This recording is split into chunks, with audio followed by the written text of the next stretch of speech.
All right, welcome to my explanation video extravaganza. Okay, uh, so process screen recording my readers' journals. Oh yeah, all this. I need to talk about my process. So let's start at the very beginning, humble beginnings. Reader's Journal 1, narration focus.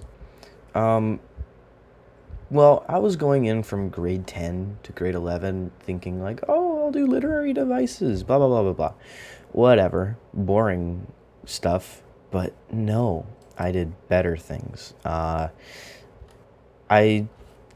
Something that I used to do a lot is summarize rather than analyze. So I've been trying to do more of that, and I really hope that it shows in more of my future works. And I hope it shows in this essay because I tried really hard. But yeah, so going in from 10 to 11, it was mostly literary devices, so that's why Reader's Journal number 1, narration focus, is mostly literary devices. So one thing that I did for all of them is I put this little table at the top, and I just checked off if I did it right, because I want to get good marks in this class.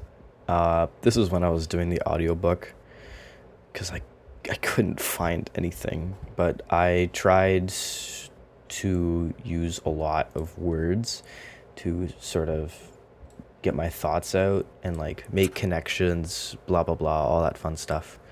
And like just analyze rather than summarize. Like using adjectives such as craggy make the tree sound old and wistful. How wise does that sound? And imagery and word choice. I like to be concise in my writing, so that's why you always see like the imagery and word choice, imagery and word choice. We can tell, blah blah blah, simile, because like I don't want to waste your time. You have better things to do. So that's Reader's Journal number 1. Reader's Journal number 2. I realized what the focus meant. You had to focus on it, and I finally got the virtual copy of the book. So I did less quotations in this one, and I focused more on character development. And like the only quote that I had, it was just imagery, explaining it, even providing a picture for, because like that's what I saw in my head. I was just like, whoa, that's what I see. And yeah, I just talk about Frenchie, his interest for Rose, and I think I make some questions. Things to note. Blah, blah, blah, blah, blah. Question that I have is, how's character arc going to change during entering the last portion of the book? That was a good question. I know the answer now. It went downhill. But hey, he matured, so that's all that matters. And then I just talked overall about, like, the characters, what they did in this sort of portion of the novel, and just learning about the characters, jotting down some character traits about them, etc., etc. Yeah, that's my process is just if I see something interesting, like in here, like I'll just jot it down. For me, the process is just finding something interesting and jotting it down. And like this was when I was going off of the exemplar pictures in like the VLE. I didn't know that you could have more. So that's why in boom, Reader's Journal number 3, you got a lot of stuff. You got so much stuff, man. Okay. I also added a note for myself because sometimes I like adding notes. Adding notes honestly makes me focus better and it helps my process. And same, got the checkbox. The big idea for this reader's journal is to discuss the language focus, that being word choice, tone, diction, the way things flow, etc. Discuss the main idea in each paragraph. Wow, so fun. So yeah, I tried doing that. I also tried to do some quotation analysis as well. And hey, look at that dog. I also make predictions as well. Like with foreshadowing, I think this is foreshadowing, and it foreshadowing confirmed 2 pages later. Yeah, I just go over everything, check it out, jot things down, and add funny pictures. Okay, next thing. successful essay. Oh, yeah. I hope this is a successful essay. So, things I did for a successful essay: MLA formatting, obviously, Times New Roman, size 12 font,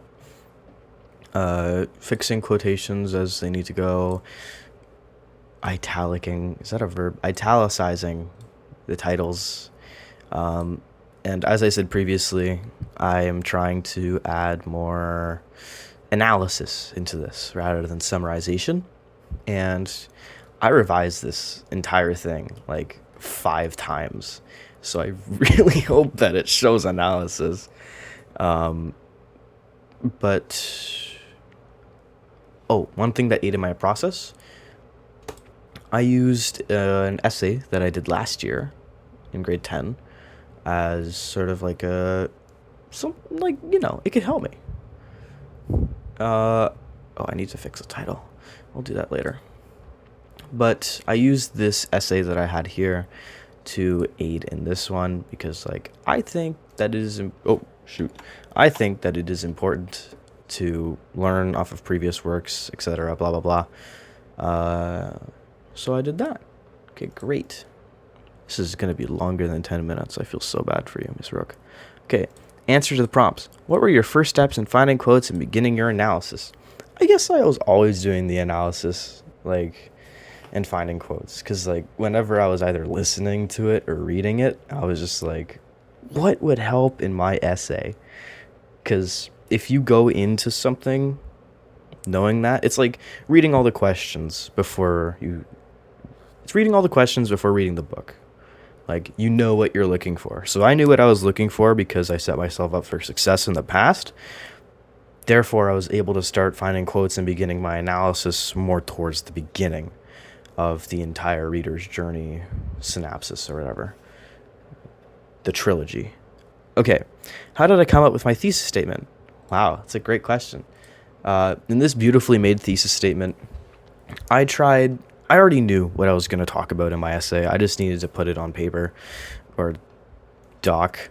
And what I came up with was: maintaining a strong personal identity with external pressures creates individuality, promoting individual problem solving, and taking accountability for actions once conducted. Wow, that's a word salad. That's a lot of words. But my overall idea of the thesis was to make identity open-minded, and it is open-ended. Anything can make your identity change.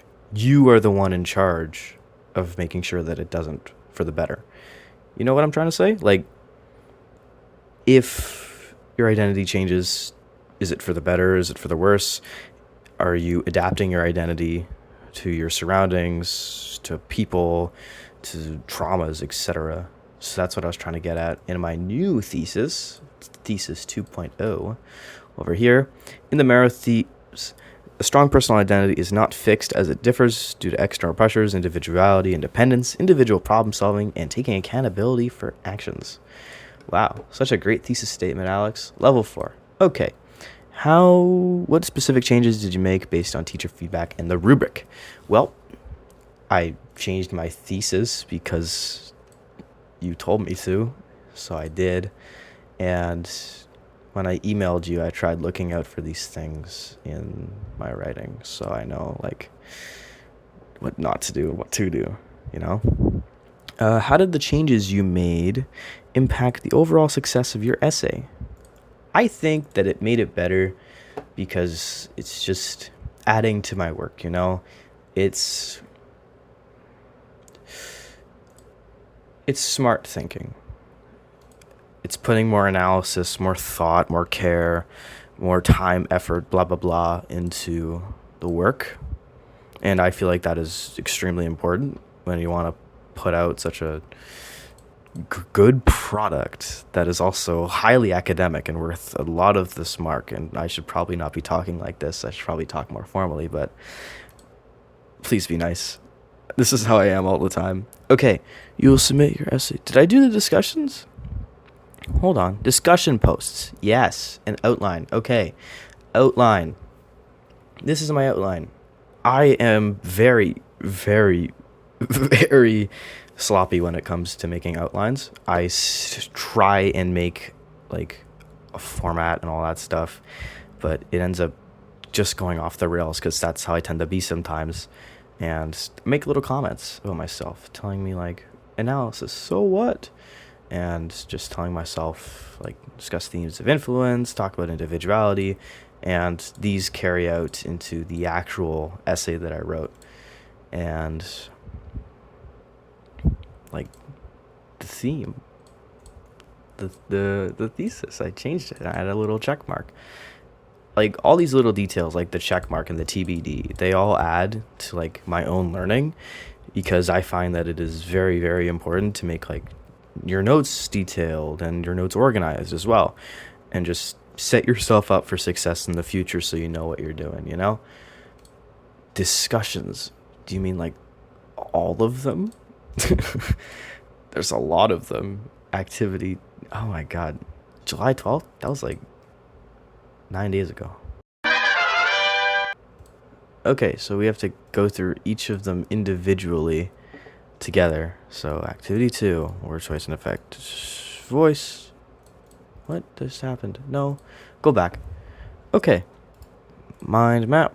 Effective thesis. Quotes. Effective speaking. And community. Okay, so we're going in order. Control F. Alex. So here. Russell's diction. Implementing Russell's sort of explanation of different contrasting characteristics. I'm kind, you are mean, he's a tyrant. I'm kind being the positive, you are mean being the negative, and tyrant being the extremely negative.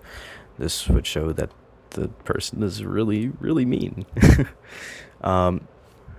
Word choice and voice. Why am I on here 3 times? Oh, here we go.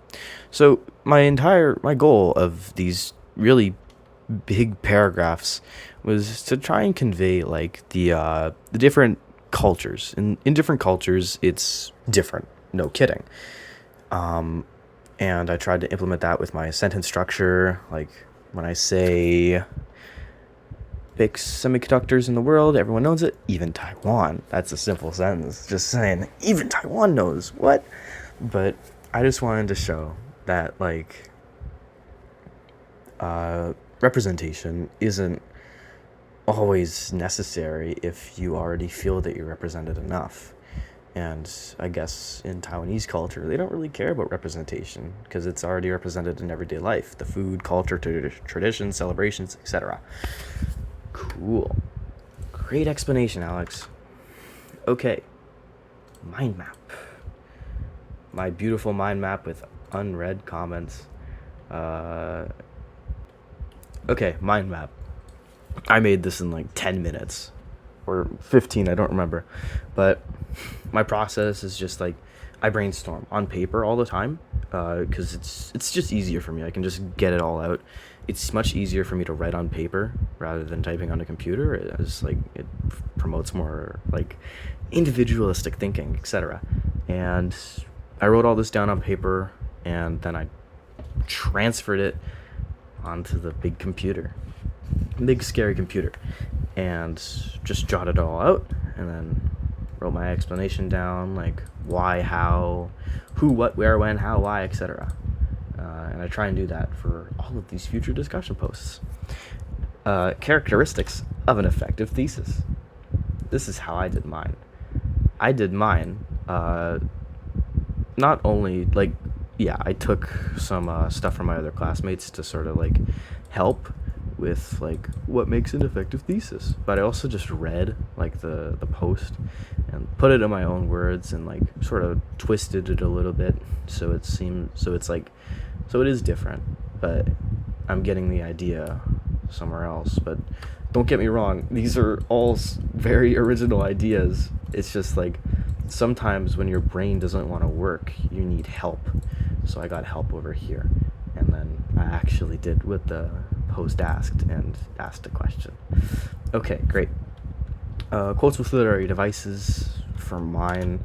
I'm still sorry I turned it in late. I had absolutely no way to make it, and like it didn't let me upload it, so I had to upload it onto YouTube, and like someone liked it. I liked it myself too. But like I just took things from my reader's journal and implemented it in here, and I try my best to go in depth. I changed some things as well. I should probably change that L. Okay. Overall, I'm trying to go in depth and add more analysis, because analysis is important to get a good mark in English. So, effective speaking. I talk a lot in this. So, how is it important? Blah, blah, blah. I feel like the most important thing that I did in this really big discussion post is, like, I discussed the main themes of effective speaking. Like, how can you make it good? What makes effective speaking good? How do you make your speaking effective, etc., etc. I go in depth, I try and analyze, and I try and make it better. Next one. Okay. Alex, great. Boop boop. So, Rick Mercer uses plenty of literary devices in his work to add/create engagement. It was actually kind of difficult for me to try and find the different literary devices in Rick Mercer's rant, because I was so intrigued by, like, the content that he had, that I wasn't actually listening to, like, if it's a simile, if it's a metaphor. But I try my best to talk about the non-verbal cues, such as, like, camera changes, etc., zooming, all that good stuff really adds to his rants, and it adds to his speaking too, because that's one of the best things about making videos, is that you can edit them, and you can also add, oh my god, 22 views, that's insane. But you can also add to it as well. Like, you can change the camera angles, you can add big funny arrows. All these stuff can add to your work. Okay. Community. Oh, only one view. So I watched the entire video at 2 times speed because I'm efficient with my time. But I also tried to, like, go in depth about it and, like, take quotes to sort of add to my work, you know? And, you know, just make my work better as a whole, and just eventually try my best to show what I learned, and show what he learned, show what Steven learned, and just the overarching ideas of community as a whole. Okay, activity. Yeah. I hope you enjoyed this really long rant. This is no script, by the way, so I hope I get extra. Oh my god, 20 minutes. Yeah, good luck.